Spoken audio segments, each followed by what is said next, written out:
Padasana, posture du lotus. Pour arriver à la posture du lotus, on va passer par plusieurs postures. Sukhasana et Ardha Padmasana et après Padmasana.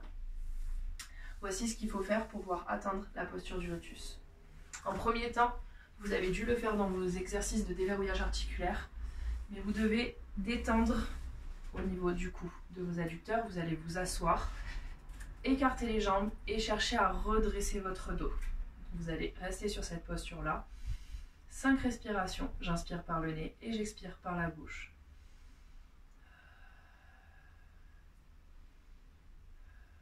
Puis vous allez chercher à faire la même chose avec les jambes un petit peu plus écartées et le buste légèrement en avant. Vous allez donc passer vos mains qui étaient à plat derrière en méduse sur le bout des doigts et pousser votre buste vers l'avant.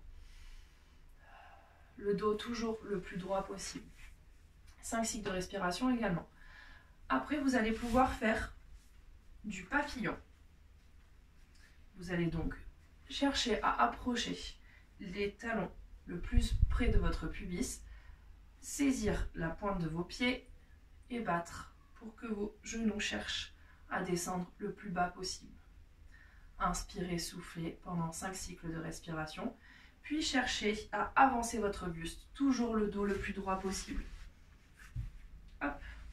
Donc, pas de papillon comme ceci, mais plutôt comme ceci. Le dos bien droit. Et on papillonne en inspirant.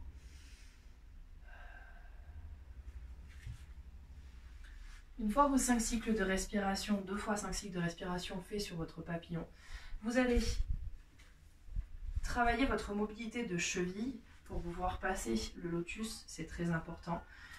Tendez la jambe gauche, dos droit, jambe droite donc fléchie, le dessus du pied posé au-dessus du genou. Main gauche derrière, main droite qui va venir presser au niveau du sol. Petit rappel pour la posture du lotus, si dans cette position-là, mon genou ne touche pas le sol, la posture du lotus va être très difficile. En l'occurrence, là c'est mon cas, il va toucher le sol, mais que si je presse et si j'active du coup vraiment au niveau de mes adducteurs. C'est très douloureux, mais c'est ce que je dois travailler pour pouvoir réussir à passer le lotus. Au niveau de ma mobilité, je n'ai aucune douleur au niveau de la cheville, mais vous pouvez ressentir également une douleur au niveau de votre cheville sur cette posture-là, c'est normal. Une fois que vous avez fait 5 cycles de respiration sur cette première posture, donc le pied le plus proche du genou, je vous invite à rapprocher petit à petit votre pied de votre hanche. Hop, mi-cuisse, et pareil, je presse pour atteindre le sol. 5 cycles de respiration, puis talon au niveau de la crête iliaque, et pareil, je presse. Je peux faire un entre-deux, donc entre le mi-cuisse et le talon, et presser également. Une fois que j'ai fait ceci, je referme ma jambe, je check, et je repars de l'autre côté. Pareil, les mêmes étapes, donc au moins 3 étapes, 5 cycles de respiration par étape.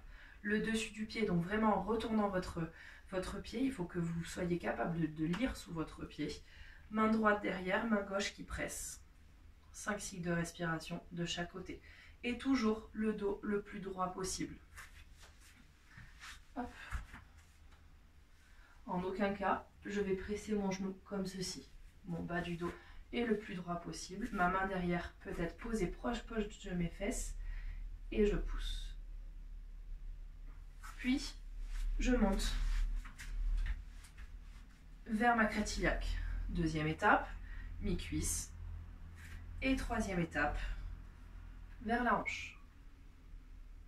Toujours 5 cycles de respiration par étape. Et on relâche. Une fois qu'on a bien déverrouillé du coup au niveau des chevilles, des genoux et des hanches, on peut du coup attaquer la posture du lotus. Pour atteindre la posture du lotus, il faut déjà être capable de faire donc Sukhasana. Sukhasana, c'est la posture du tailleur. La première version de la posture du tailleur, est de réussir à poser du coup son talon vers son pubis, le plus proche de son pubis, donc talon de la jambe droite par exemple, et le talon de la jambe gauche aligné avec le talon de la jambe droite. Et cherchez à avoir, toujours pareil, les genoux les plus bas au niveau du sol. Donc là, il faut que je presse encore un peu. Pour pouvoir avoir les genoux le plus bas possible, il y a une solution. On utilise une brique, ce qui va me permettre d'avoir une antéversion du bassin. Hop, je vais poser mon talon, aligner mes deux talons, et là, mes genoux sont parfaitement bas, avec un dos parfaitement droit. Ma première version de Sukhasana est donc atteinte. Deuxième étape, la même chose, avec les jambes antérieures. Je dois avoir les jambes alignées et les genoux vers le bas sur cette posture. Si j'enlève, donc avec le bas du dos bien droit, si j'enlève la brique, hop, mes genoux sont vers le haut. Et là, du coup, je perds en mobilité au niveau de la hanche et surtout au niveau des chevilles. Donc, vous devez chercher à faire votre posture du tailleur, Sukhasana, le dos bien droit, les épaules basses et surtout les genoux le plus vers le bas. Ne cherchez pas absolument à approcher vos talons de vos fesses parce que là, clairement, vos genoux ne pourront jamais descendre.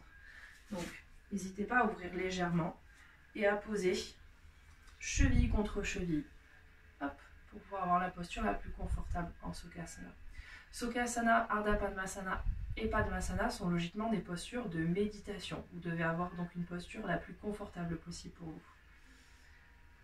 Ardha Padmasana, c'est donc un demi-lotus. Demi-lotus, on va donc, dans un premier temps, fléchir la jambe droite et amener le talon de la jambe droite au niveau du pubis. Et le pied de la jambe gauche, au lieu, comme dans Sukhasana, s'aligner, au lieu qu'il aille s'aligner avec l'autre talon, on va poser du coup le dessus du pied vers la crête iliaque. Le talon le plus proche de la crête iliaque en fonction de ce qu'on est capable de faire sur son genou. Là, vous voyez, j'ai encore un gap au niveau de mon genou, donc je ne touche pas encore le sol. Par contre, j'arrive quand même à conserver mon dos droit. Mais si je mets ma brique, hop, sous mes fesses,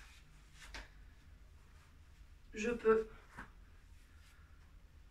avoir les deux genoux au sol, une ouverture des hanches et être encore plus relâché sur ma posture.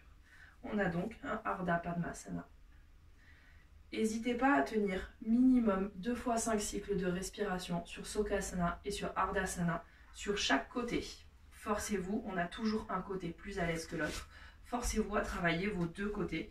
Au niveau de votre mobilité, pour les asanas plus difficiles à venir, ce sera super important.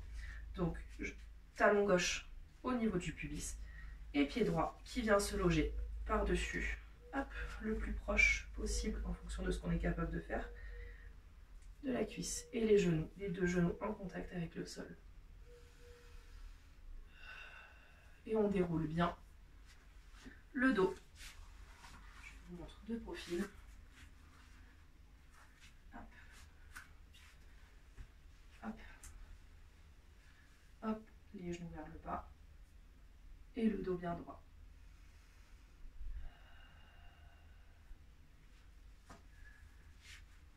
Vous avez donc réalisé Sukhasana et Ardha Padmasana.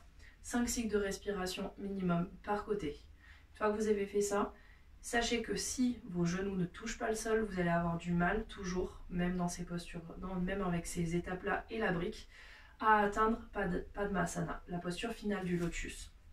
La posture finale du lotus, c'est donc une posture avec les deux pieds l'un sur l'autre. Donc on va fléchir la jambe droite ou la jambe gauche en premier, le poser directement, non pas talon au sol, donc au niveau du pubis, mais pied en haut de la cheville. Et là, on va venir chercher à attraper son deuxième pied, donc fléchir l'autre jambe et passer le talon au-dessus de cette jambe. Donc moi, pour le faire, j'ai besoin de rouler un peu en arrière pour pouvoir passer. Hop. Et là, j'ai une posture du lotus. Par contre, ma posture du lotus n'est pas bonne parce qu'une fois de plus, je n'ai pas le genou au sol. Je vais donc me mettre sur la brique, avoir le dos droit. Et là, ma posture du lotus est bonne.